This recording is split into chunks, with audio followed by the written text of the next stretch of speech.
Kyk, is tyd dat ons nou 'n bietjie ons verhoudings begin regryk hier in hierdie ateljee. Dit is Valentynsdag, is gepas. Kobus en Hendrien, baie welkom van my kant. Dit was heerlik om julle hier te hê. Kobus, ek wil sommer by jou begin. Jy's 'n verhoudingsterapeut.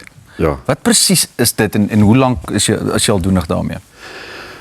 Ek's nou so vir 30 jaar daarmee besig, wat ek elke dag Tydjie. so op 'n stoel sit met 'n man en 'n vrou, Ja. of partyke 2 vroue, 2 mans, Ja. maar 2 mense voorby. Ja. Daar's goed wat besig in die goed gebeur in die spasie tussen hulle.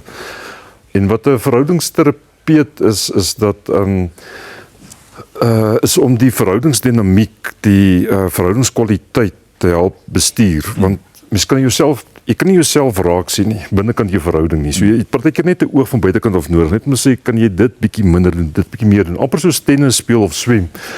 Dit om mense te help met vaardigheid rondom verhouding. En jy's ook met imago, noem jy dit imagoterapie of wat? Ja, is imago verhoudingsterapie, ja. Ja, dis die imago is die Latyn vir prentjie of foto, dat ons dink 'n klomp van die goed waar mense vandag mee sukkel in verhoudings, soos om kontak te maak of as daar konflik is of jy sien 'n traan loop teen jou maat se wang af, van wat verstaan jy? Hoekom is daar 'n traan? Wat is konflik? Wat is kwaad? Wat is liefde? Het baie te doen met ons kinderjare. Ja. So ons dink ons kinderjare speel 'n groot rol oor die prentjie van hoe verstaan jy liefde. En van die prentjie werk en ons help om daardie prentjie te verander. Absoluut. Nou kyk, ons maak nou lig daarvan, is maar op die ouene staan en val alles tog maar by verhoudings in ons Ja, lewe. En watter belangriker verhoudings is daar met die een wat jy jou lewe mee deel. So ek kan dan in daai eintlik by vraag aan jou en Hendrien is wat het jou laat besluit om in jou pa se voetspore te volg wat verhoudingsterapie aanbetref dan nou? Ja, wel ek vertel die storie eintlik baie, want ek dink ek het definitief in 'n sielkundige spasie groot geword en natuurlik was die geleentheid reeds daar. Maar ek dink my behoefte was eintlik om eerder met kinders te werk. Ek dink dit is waar my droom en passie sou gelê het en maar ergens het ek so 'n bietjie besef dat om met kinders te werk, jy kan 'n groot deurbraak hê in jou kantoor en in jou spreekkamer, maar tot 'n mate stuur jy hulle weer terug na dieselfde situasie toe. En regtig wat eintlik net gebeur is daar's 'n tydelike verandering wat gebeur. Dis 'n ervaring wat nou gebeur, maar die werk gaan eintlik nie verder nie. Want tot 'n mate is die hele stelsel ook iets wat moet aangespreek word. En ek wil graag regtig verandering bied, nie net tydelike verandering nie. En ergens het ek dit so 'n bietjie begin terugtrek om te verstaan dat waar begin die moeilikheid dan? Wat is die oorsprong van hierdie goeters en net soos wat jy nou noem, dat 'n intieme verhouding tussen 2 mense is nogals 'n fundamentele deel van lewe. En toe het ek so 'n bietjie gaan leer oor wat is die werk wat mens dan vir 2 mense kan bied. In die oomblik toe mens dit al verstaan en om te sien dat as jy met 2 mense kan werk, is daar ripple effek net soveel groter. So ek weet ek werk dalk nie dan direk met kinders nie, maar hierdie is 'n ripple effek op kinders, op jou bure, op hoe jy by die werk opdaag. So dis 'n bietjie dat dit is wat ek ervaar. En ons almal is eintlik maar kinders aan die binnekant. Kom ons wees nou maar eerlik met Ja, mekaar. ja. Ons gaan nou verder met julle gesels. Kobus en Hendrien gee op vir later vir ons bietjie praktiese raad. Ek kan my indink dat Hendrien van der Bijl se praktyk maandag uit sy nate gaan bars. Want daar gaan baie mense wees wat raad soek. Hendrien, jy het voorheen nou gesê dat jou intervensie sien jy eintlik as 'n ripple effek wat 'n impak ook het op kinders. Ja. Hoe het jou ouers se verhouding jou kinderjare beïnvloed en jou idee van wat 'n goeie verhouding moet wees? Ja, ek dink ek het definitief groot geword met 'n prentjie waar hierdie werk eintlik al reeds teenwoordig was. So ek dink die prentjie wat ek gesien het is 2 mense wat hard werk aan hulle huwelik. So mense het gesien hoe hulle die goeie tye geniet en hard werk in die moeilike tye. En ek dink dat ek moet sê dat ek dink ergens het ek so 'n bietjie gedink dit lyk asof huwelik dan baie harde werk ook kan wees en ek het so 'n bietjie gedink dat toe ek my man ontmoet, dat omdat ons so verlief was in daai tydperk, dat ons gaan nie so hard hoef te werk nie. Ek het regtig gedink dat duidelik het ons 'n ander tipe verhouding. En toe verrassing. Ja, en toe ergens toe kom ek agter dat die beginpunt of hoe goed jy begin is nie noodwendig oor hoe maklik die verhouding dan nou plaasvind nie of uitspeel nie. En ek dink dat vir daai rede sal ek altyd dankbaar wees dat om daai prentjie te kon gehad het dat huwelik is, dat daar is tye wat mens die werk gaan moet insit. In jou praktyk, wat sien jy? Wie kom vir verhoudingsterapie? In watter stadium van hulle huweliksverhouding is hulle? Gee net vir ons so 'n bietjie van 'n idee. So om daai vraag te antwoord is dat dis regtig 'n hele spektrum. Ek sien mense wat nog voordat hulle getroud is, baie jonk is en definitief in daai verliefdheidsfases. Hulle sit sommer so bo op mekaar wat ek wonder, is hulle nou al gereed, maar dit is ongelooflik om te sien wat die werk vir hulle bied. Ek sien mense wat al vir 30 tot 50 jaar al saam is en getroud is, wat al se kinders uit die huis uit is, al kleinkinders het en dan regtig geïnteresseerd is om die werk te leer. Ek dink die meerderheid van op die oomblik, en miskien is dit maar net in waar ek in my eie fase van lewe is, maar op hierdie oomblik sien ek maar mense wat so wat ouers is van jong kinders en regtig in hierdie nuwe fase van lewe dan in beweeg en regtig of ek dink gekonfronteer word met dat die huwelik verander na kinders kry en so aan. Sien julle ook baie paartjies wat regtig voor 'n probleem te staan kom en dan eers kom hulp soek, want dit voel vir my dit is wanneer die meeste mense dit doen. En ons sien nie verhoudingsterapie as 'n normale deel van 'n verhouding gesond hou nie.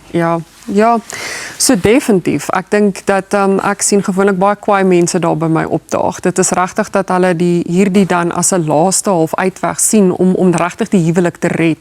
So dis min kere wat mense opdaag om dit te verryk, dis meer om dit te red. Maar hoekom het verhoudingsterapie so 'n stigma? Hoekom wag ons totdat daar 'n probleem is? Jy gaan gym toe om jou lyf gesond en sterk te hou. Hoekom gaan jy nie terapie toe om jou verhouding gesond en sterk te hou nie? Wel, dis die vraag wat ek dink ons as terapeute ook mee sit, want ek dink net dat dis nie asof mens leer hoe om te swem net om dit te kan gebruik wanneer jy verdrink nie. Mense kan regtig die plesier daarvan uit ook geniet, as jy weet hoe om dit reg te doen. En ek voel maar net dat dit is hoekom ons in hierdie werk is om regtig bietjie iets van daai stigma te kan verander en iets daarvan te kan breek om te sien dat dit is nie net vir krisis nie. Inteendeel wil ons eintlik bietjie argumenteer om te sê dat tegnies weet niemand van ons hoe om verhouding te doen nie. Dit is nie regtig iets wat iemand ons leer hoe om te doen nie. Ons sien maar net hoe dit afspeel en dan maak ons 'n besluit oor hoe ons dink dit moet doen. So jy kan altyd leer. So ons het 'n paar kykersvrae hier gekry en almal van hulle het sof dieselfde tema. Dit gaan alles oor konflikhantering en dis seker maar ook 'n hoofopskrif in die paartjies wat na julle toe kom, of dit nou is as gevolg van onvervulde verwagtinge of verkeerde verwagtinge. Maar die een vraag lui byvoorbeeld, hoe hanteer ons die konflik sonder om mekaar seer te maak? Wel, ek dink die eerste skui wat moet gebeur en wat ek dink belangrik is om agter te kom dat ons fokus te veel op die konflik. Ons is geneig om te dink dat as ons net die konflik kan uitsorteer, dan gaan ons weer gelukkig kan wees. Maar ons sien maar net dat konflik is regtig maar net 'n simptoom van iets diepers. So die vraag is dat hoe hanteer jy konflik sonder om mekaar seer te maak? Is dat as jy te veel op die konflik gaan fokus, gaan dit in elk geval half net nog meer pyn veroorsaak. So die skui wat net so 'n bietjie gaan moet gebeur is om te kyk om nie net die fokus op die konflik te sit nie, maar eerder 'n moment van rekonneksie. Want dit is dan nie seer nie, dit is nie ongemaklik nie en is 'n ander benadering. Dis daai metafoor van mense beklei oor die badhanddoek wat op die vloer lê, maar dit gaan nie eintlik oor die badhanddoek nie, dit gaan omdat jy wil hê ek moet dit optel en dit lok iets anders in my uit. Presies. As konflik dan afwesig is dit 'n teken van 'n gesonde verhouding? Dit is rondom 'n ander vraag nou wat ons van 'n kyker gekry het. En dis 'n baie belangrike vraag wat jy vra, dat om te dink dat is omdat konflik so ongemaklik is en soveel seer veroorsaak, is 'n goeie verhouding dan die afwesigheid daarvan en nee. Ons sien maar net dat die konflik is 'n baie belangrike deel van die verhouding en om ontslae te raak daarvan gaan dit nie veel beter maak nie. Net om nie te beklei of om vas te sit nie, maak nie mens ewe skielik nou passievol met mekaar nie. So nie ontslae te raak van die konflik nie, maar leer eerder gesonder maniere om daarmee te werk. Want mens kan eintlik maar baie geïsoleerd van mekaar leef en die konflik ook dan so vermy. Laaste vraag, want dit is daarom Valentynsdag. As daar een klein dingetjie is wat 'n paartjie vandag kan doen om dinge 'n klein bietjie beter te maak. Ja, natuurlik het ek baie, maar as ek dit moet uitsonder na een spesifieke ding, dink ek altyd my go-to raad sal wees is om Ek dink ons is almal so geneig om te probeer fokus om ons punt oor te dra. Ons daag altyd op om te kyk dat is ek seker jy verstaan wat ek te sê het. Maar ek dink die skuif wat kan gebeur is as jy bietjie kan terugstaan en agterkom dat wat 'n groot skuif in die verhouding sal bring, is dat as jy eerder in 'n plek kan gaan om te hoor. Om eerder in 'n plek te gaan dat verstaan ek jou. Het ek jou gehoor in dit wat vir jou belangrik is, nie net om jou eie punt oor te dra nie. So ek dink nogals die wenke wat ek sal gee is dat in plaas van om in 'n posisie van praat in te gaan, skuif eerder na so 'n bietjie na die posisie van luister en sien wat se effek dit het op mekaar. Wees in die plek van hoor. Hendrien, baie dankie dat jy vandag kom kuier het en ek wens vir jou ontvangs daarmee baie sterkte. My beurt om met Kobus te praat. Ek het baie uitgesien hierna, maar dit is so 'n ongemaklike onderwerp om te praat oor die liefde. Veral tussen twee mans, jy weet. Dit is dit nie dit is 'n moeilike onderwerp vir mans om oor te praat. Dis dink jy ons kan nie lief hê nie. Ek weet nie, ek gaan jou nou vra want my siening, kom ek gee vir wat my siening is, dan vertel jy vir my wat is liefde nou eintlik. So ek het so iets wat van 'n darwinistiese siening oor wat liefde nou eintlik is. 'n Darwinist. Ja, wat ek daarmee bedoel, dit is so half evolusionêre gedryf. Is dit nie? Dis meer dis 'n ding wat deur die natuur gedryf word. Jy het sekere redes hoekom jy lief word, dit het te doen met voortbestaan van die spesies en dis meer ons noem dit nou miskien liefde. Maar dit is tipies wat Darwin vir ons gesê het, is dit nie? Ja, wel ek luister gereeld na jou en ek volg jou advies oor die ekonomie. Want dit klink my jy het 'n wetenskap, jy het 'n ja, daar's 'n wetenskap daar agter oor ekonomie wat mense kan verstaan. En dis dieselfde met liefde. Alhoewel liefde 'n mooi sielsding is en 'n pragtige ding wat in partykeer van party mense seer is daar 'n wetenskap agter die liefde. En byvoorbeeld, soos om te kyk hoe het liefde ontstaan? Byvoorbeeld die opstel van verhouding dat een mens met 'n ander mens oor 'n lang termyn intiem wil leef, wat ons noem monogamie, hoe dit ontwikkel, maar dit was nie voorheen so nie. Ons dink dat iets soos monogamie is hoe verhouding nog altyd gelyk het. Maar dit het ontwikkel oor tyd, onder andere evolusionêr. En hoekom sal ons as mensdom byvoorbeeld na hierdie vorm toe gaan dat ons wil een mens wil met 'n ander mens oor 'n lang tyd intiem leef? En deel van daardie ek sou sê evolusie is 'n aspek, is 'n belangrike aspek rondom voortplanting, die spesies wat moet voortgaan. Net om kinders groot te maak is baie beter twee goeter wat op hulle bene loop en twee saam met net 'n baie beter vermoë om kinders deur te kry as een of 'n trop of op hulle eie. So daar is 'n aspek daarvan. Maar 'n groter aspek oor wat gaan aan in liefde is dat, en veral op Valentynsdag, as ek bietjie meer klem daarop kan lê, is dit lyk vir ons die rede hoekom mense hierdie konfigurasie kies van verhouding. Is daar so dis is amper in die totale skepping of die kosmos ook ingebou. Daar's 'n diepe behoefte na lewendigheid en die uitdrukking van lewendigheid. En lewendigheid is Jy noem dit lewendigheid. Ja. Wat is dit? Ja. Is dit jou woord vir liefde? Ek sou sê dis die uitkoms van liefde. Liefde bring mense bymekaar sodat ons die hoogste vlak van lewendigheid kan uitdruk. Kan dit vergelyk met selfaktualisering op 'n manier?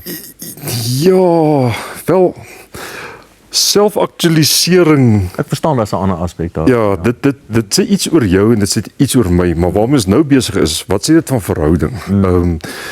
En verhouding, om dit dalk so te stel, verhoudings nie of liefde is nie vreeslik geïnteresseerd in jou selfaktualisering nie of my selfaktualisering nie. Want iewers as ons moet byvoorbeeld aktualiseer of ek moet 'n self hê of ek moet my sê laat deurkom.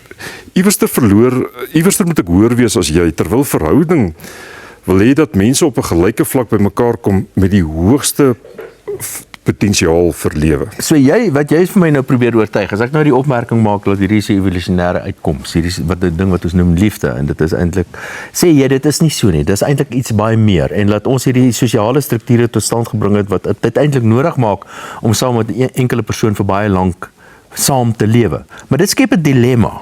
sou ek sê. Want natuurlik, hulle noem die ding hierdie 7-year itch byvoorbeeld. Ek stem saam, jy het 2 mense nodig om na 'n kind om te sien byvoorbeeld in 'n verhouding te hê en daar's allerlei sosiale voordele daarin. Stabiele gemeenskap daar te bou om 'n verhouding tussen mense te ondersteun en te handhaaf en voor te bou. Maar daar is tog na 'n paar jaar dan stomp dit af. Dan begin die oë te dwaal en dan werk dit nie meer so lekker nie. Wel, as ek net so vinnig, daar's 'n agenda in liefde. Hierdie ding wat ons noem liefde. En hoe jy byvoorbeeld liefde sien is, jy raak nie so op enige mens verlief nie. Statisties raak jy op wat die meganisme van verliefdheid of aangetrokkenheid trigger. Statisties raak jy so op 1 in elke 24.000 mense is die moontlikheid dat jy op iemand kan verlief raak. So jy loop verby 23.999 mense, dit maak jou niks. En eendag stap jy in 'n ateljee of iewerster en wag. Hoeveel is daai nommer? 24.000. 1 in elke 24.000 maar mense. Dit kan nie wees nie. Nou kyk, dit is nou 'n nommer, so dit verstaan ek nou makliker. Want ek meen die kans dat die 24.000 mense jou lewe gaan teekom oor 'n relatief kort tydperk is baie min. Wel, jy stap in die straat af, jy sit in 'n stadium, jy sit jy gaan rugby toe. Kom ek sê dit so. Ek dink enige 2 redelike mense kan 'n verhouding tot stand bring. Kan daar 'n verhouding handhaaf. Dis definitief waar. Jy kan 'n verhouding handhaaf. Nee, maar ek bedoel nou 'n baie intieme verhouding. Ek bedoel 'n man-vrou, 'n liefdesverhouding. Wel, jy gaan nie nou verlief raak op mekaar nie. Nee. Kans is nie goed nie. Daar's 'n aangetrokkenheid in inskop. Ek praat daarvan dat op wie raak jy verlief en op wie jy verlief raak. Die persoon wat die stelsel van verlief of aangetrokkenheid trigger, is die persoon wat jou gaan terugroep tot die volste vlak van lewe. En as ek 'n praktiese voorbeeld daar kan vat, net om terug te kom na aktualisering toe, is jy gaan nie, die agenda van die liefde is nie primêr geïnteresseerd om jou gelukkig te sien nie. Die agenda van die liefde is primêr geïnteresseerd om jou volledig lewendig te sien. 'n Voorbeeld daarvan is 'n stil mens raak nie op 'n ander stil mens verlief nie. 2 stil mense gaan mekaar vreeslik gelukkig maak en hulle gaan aktualiseer of wat hulle ook al aktualiseer wil noem. Oor-emosionele mense raak nie op oor-emosionele mense verlief nie. Dit is mense wat verskillend is. 'n Stil mens raak op 'n praterige mens verlief en daar is 'n hele proses wat afspeel. In die verlief word die verskil onderdruk. So almal praat lekker, stil mense praat ook lekker as jy vol endorfine is, wat ons nou lekker op Valentynsdag vier. Pragtig mooi het. Maar iewers gaan dit verby. En as dit verby gaan, dan word jy nugter en daar begin die werk. En maar dis wat ek my volgende vraag is. Wat doen 'n mens as daai mes begin stomp raak? Wat doen mense as daai vlammetjie begin Wel, hoor dit jou taal, die mes raak stomp of die vlammetjie gaan af en dit het niks daarmee te doen nie. Die mes bly skerp, hy bly vlamskerp. Dit bring 2 as die agenda geluk is, dan moet jy dieselfde mense bymekaar bring, soos 2 stil is. Hulle gaan gelukkig wees. Maar omdat die groter agenda lewe is, moet jy verskil bymekaar uitbring. En wat begin gebeur is die mens raak nie stomp nie, die verskil daag op. En dis nie net iets wat in huwelik gebeur, dis iets wat in die samelewing en politiek oralster gebeur. Ons het nie die vermoë ontwikkel om die anders as ek, die verskil op 'n gelyke realiteit te kan hou nie. En dieselfde in huwelike. En wat ons moet leer as mensdom, as jy nou evolusie wil praat, ontwikkeling wil praat, is ons moet ons vermoë ontwikkel. Hoe kan ek met 'n ander realiteit as myne op 'n gelyke vlak leef? So as ek stil is en jy praat so baie, jou nie te sien as oor-emosioneel of moeilik en dan onttrek nie, maar hoe kan ek in dialoog met jou tree, in verhouding met jou tree, sodat ek my eie stem kan terugkry, so 2 mense kan 'n gesprek kan hê, of 'n hart kan hê, of intelligent kan wees, of bekwam kan wees. Is dit moontlik om daai vlinders van die eerste dag of die eerste week of die eerste jaar dan nou, is dit moontlik om daai vlinders in die maag, daai maalkop gevoel te kry, weer 'n keer? Is dit moontlik om dit te handhaaf tussen 2 mense vir letterlik vir jare en jare en dekades selfs? En wat is daai resep? Hoe doen mense dit? Hoe doen mense dit? Die antwoord is ja, definitief, maar op 'n ander manier. Op Valentynsdag, as mens nou verlief is en jy's nou in 'n jong verhouding en 2 80-jarige mense kan ook in 'n jong verhouding wees. Dis 'n kort verhouding. Aan die begin is mens vol vlinders want daar gebeur goed in jou brein, jou neurobiologie wat vir jou daai gevoel skep. Ja. Maar daar's iets beters. As mens dit kan regkry om deur 'n aanvanklike fase te kom waar jy verlief was, dit gaan verby. Jy gaan deur wat ons noem 'n magstryd. Jy leer gereedskap, want mens moet gereedskap leer. Ons het nie gereedskap geleer nie. Jy leer gereedskap om dialoog te wees. Jy doen die werk. waar mens jou volledige menswees terugkry, jou heelheid, byvoorbeeld ek word net verlief op iemand wat lekker lag nie, ek kry my eie lag terug. Ek word net verlief op iemand wat dink nie, ek kry my eie brein terug omdat ons met mekaar gewerk het. Daai twee mense met hulle heelheid wat mekaar ontmoet, daardie liefde wat jy daar kry, is baie beter as vlinders op jou maag. Daar is iets, ek wil nou 'n groot stelling maak, daar is iets beters as verlief aan die ander kant. Maar dit vat pare so ongeveer minstens 8 jaar na 18 jaar Om daar uit te kom. regtig waar, ek sal nie sê dit vat so lank om daar uit te kom nie, maar jy moet die werk gaan doen. Jy moet 'n reis kan saam reis, om mekaar so te kan ken, dat ek jou in jou volledige menswees kan geniet, en jou nie jou verskil probeer veg, of verlaat, of dreig. Kan ek woorde gebruik soos respek en vertroue? Is dit woorde wat daai verhouding beskryf op die een of ander manier? Wel, ja, woorde wat ons gebruik is veiligheid, emosionele veiligheid, konneksie, gelykheid, dialoog, want dis nie altyd lekker nie. Dit is, as mens daardie tipe van werk doen, en ek kan jou ken, ek hoef nie te hou van wat jy doen nie, maar ek ken jou en ek kan jou in equality hou en in dialoog daarmee bly, dan kan die liefde gebeur. Kobus, dit is regtig lekker om met jou te gesels. Ek sou graag baie langer met jou wil gesels, want dis 'n onderwerp wat my absoluut fascineer.